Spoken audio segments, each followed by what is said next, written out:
Fast, focused, and fearless. Here's everything you need to know as you jumpstart your day. I'm Pauline Verzosa. We are not friends. This is what Vice President Sara Duterte declared about her relationship with President Bongbong Marcos. The Vice President said that she only talked with the president because of their job. According to her, the last time they had a conversation was when she resigned from the cabinet as Education Secretary. She also insisted that they were simply just running mates in the 2022 elections under the guise of Uniteam. The Vice President emphasized that she will never again team up with PBBM. Hindi naman kasi kami talaga nagkausap niyan. Hindi kami magkaibigan. Unang-una, nagkakilala lang kami dahil naging running mate kami.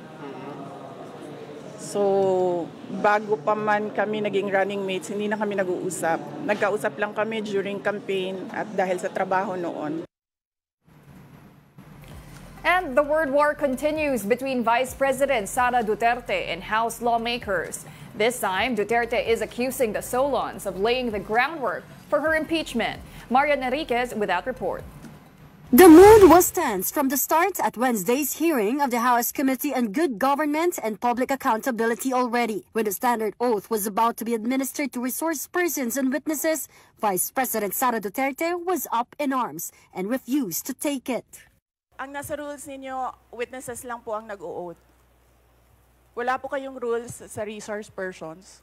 Yung term lang po yun pero considered as a resource person din po kayo Coming to Duterte's rescue was her ally, Congresswoman Gloria Macapagal Arroyo, who has been referred to as her political mentor as well. The former president turned Pampanga representative cited a Supreme Court decision that supposedly said witnesses, the accused, and resource persons during legislative hearings are not the same. After a brief suspension of the proceedings, lawmakers were back on the issue of the VP refusing to take oath. We cannot just trivialize. You're just a witness. You're a witness. Pareho na rin yung witness, resource person. They are not the same. The Supreme Court says they are not the same. Mr. Chair, this is an inquiry in aid of legislation and no one is technically accused of any wrongdoing here, Mr. Chair. And then another suspension of the hearing at the request of Duterte. At this point, she huddled with Arroyo for a while, then shook hands with Congressman Rodante Marcoleta. The lawmaker told the Vice President not to stress. When the hearing resumed, Mr. Chair, may I speak? You will be given the opportunity later, Madam Vice President. In the end, Juarez Committee relented and did not compel Duterte to take an oath like the rest of the resource persons. The hearing came about because of the privileged speech of Manila 2nd District Representative Rolando Valeriano on September 3. The congressman questioned the office of the Vice President's spending in the last couple of years. Hindi nararapat sa atin, lalo na't siya'y nag-aambisyon na maging Pangulo, ang ayaw magsabi kung saan ginastos ang pondo ng bayan. Sino ba talaga ang pinaglilingkuran niya? Baka naman ang boss niya ay umaharang sa bangka ng mga Pilipinong mangingisda o ang mga promotor ng Pogo. And while the hearing was supposed to center on the OVP's budget, Duterte, as head of the office, did not answer a single question about it. Not under oath, Duterte used her time instead to attack the lawmakers.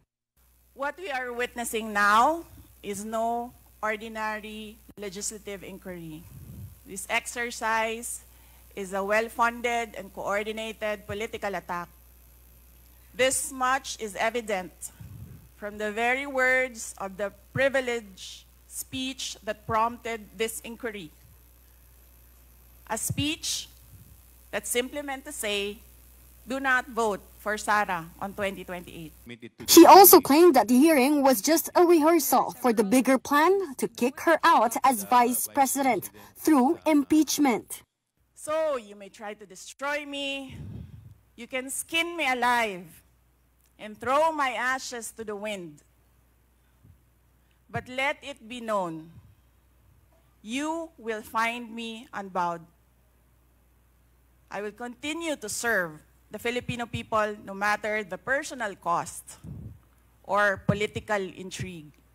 Recall that in the last hearing on the OVP's budget, Duterte was repeatedly asked about her confidential funds worth 125 million pesos.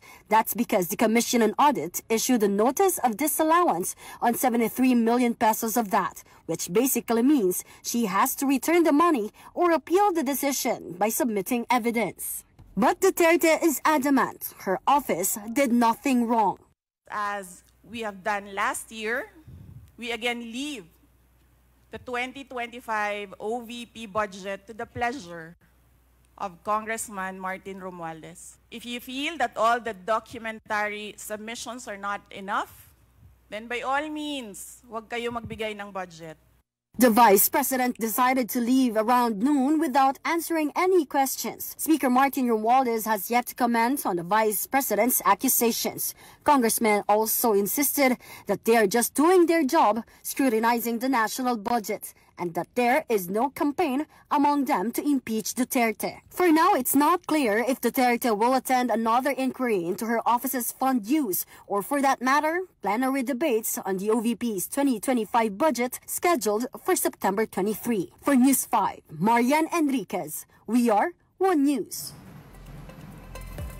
Now, the House Committee on Good Government and Public Accountability will invite Vice President Sara Duterte again in the next hearing about her office's budget spending. VP Sara avoided another possible clash with lawmakers when she was allowed to leave the hearing immediately. House Committee Chairperson Representative Joel Chua approved her request since she did not take an oath before the hearing. VP Sara insisted that she was not obliged to take an oath because she was just a resource person. In an interview with Storycon, Chua admitted that they were lenient with the Vice President not taking an oath. Despite this, Chua said they will invite VP Sara again to give her a chance to defend her office.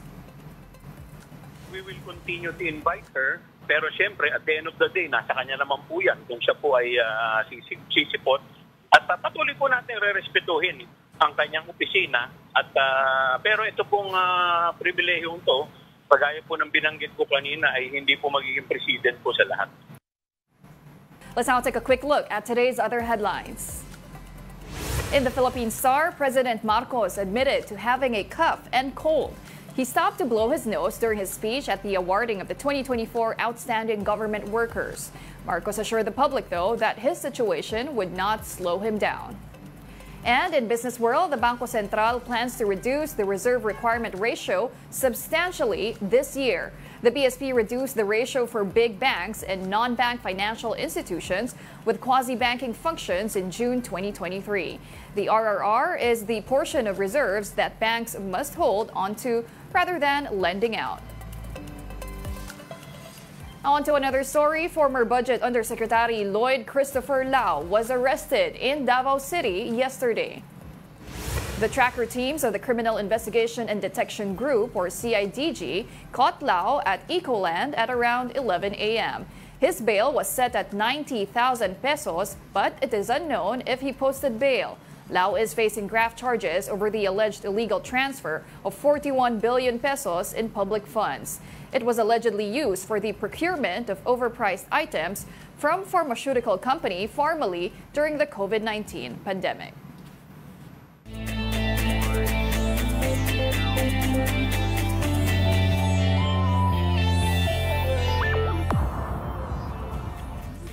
In the UAAP, the UP Fighting Maroons remain unbeaten in the UAAP Season 87 Men's Basketball Tournament. The Fighting Maroons showed no mercy to the NU Bulldogs yesterday, 89-62. Mark Belmonte led the way for UP with 14 points.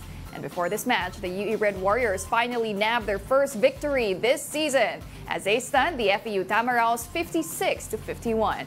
Ethan Galang headed the way for the Red Warriors with 10 points. Now, a nurse working abroad has found his calling in a sport called Jiu Jitsu. At para bigyan ng mukha ang balita, Mobile Journal, Denise Valdesancho.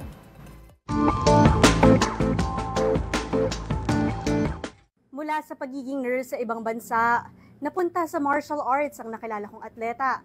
Pero hindi naman daw sayang yan, dahil ang nursing nagagamit sa martial arts. Tubong Mountain Province si Gibran Langbayan o Gib. At sa gitna ng kanyang career as a nurse, nahanap ni Gib ang tunay na pangarap niya. Narinig ko dati yung term na Jiu Jitsu pa lang sa yung mga old na UFC videos noon. Yung kuya ko is nag-aaral sa Manila. Kada umaakyat siya sa Baguio, nagdadala siya ng mga DVDs. Yan. Nakikipanood ako sa kanya. Hindi lang kuya ni Gib ang naka-impluwensya sa kanya dahil habang nagtatrabaho sa abroad. Fortunately, yung naging isa sa mga kaibigan ko, judoka practitioner siya. Lumalabas po siya sa gym. Tapos ginagabi pa siyang umuwi. Sabi ko, pre, anong pinagagawa mo sa buhay mo? Sabi ko. Ang di niya alam, sa edad na 27, ito na pala ang simula ng bagong kabanata ng buhay niya. Taong 2019 nang mag-5th place si Gib sa Jiu Jitsu World Masters Championship sa Abu Dhabi at 2020 nang masungkit ang gintong medalya sa Abu Dhabi Grand Prix sa London. Taong 2020, opisyal na naging kauna-unahang Igorot Brazilian Jiu-Jitsu black belter si Gib. Ngayon, bukod sa pagiging atleta, full-time mentor na rin si Gib na madalas tawaging professor ng mga tinuturuan niya. May-ari na rin ito ng isang martial arts school sa Baguio kung saan head coach siya. At malaking parte nito ay ang pagiging nurse niya. Yan, kasama sa namin is yung anatomy and physiology. So pag knowledgeable ka saan yung location ng mga carotid arteries, yan, kung saan yung sasakalin mo talaga. Kasi yan yung deeper na explanation ng mga techniques na which is maski na experience ko sa mga ibang coaches is hindi nila ini-explain bakit. Ngayon, patuloy pa ring lumalaki ang komunidad ng Brazilian Jiu-Jitsu fighters sa Cordillera. Sa buhay, hindi natin alam kung ano ang para sa atin hanggat nasa harap na natin ito. Kaya't pakatandaan, it's never too late to follow your heart. Mobile Journal Denise Valdesancho po, hatid ang mukha ng balita. And those are the top stories of the hour. Join us later at 9 a.m. as we continue to monitor the day's biggest stories. I'm Pauline Berzosa. We are One News.